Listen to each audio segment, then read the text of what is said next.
خب یه گذری داشته باشیم به این منطقه از دوشنبه تاجیکستان که اینجا یک هتل هستش که اینا بهش مهمانخانه هم میگن. بعد این سمتش یک رستوران هست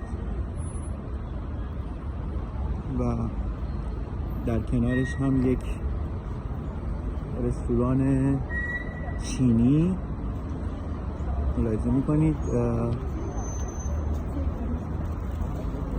همینطور در این سمت خیابون هم ساختمان های تجاری دایر هست و تردد در خیابون ها جریان داره. کلا بوق هم اینجا زیاد میشنوید. بعد خیابون شلوغ و پرترددی هست، جزو مناطق خوب دوشنبه محسوب میشه تقریبا. و این طرف باز هم یک هتل دیگه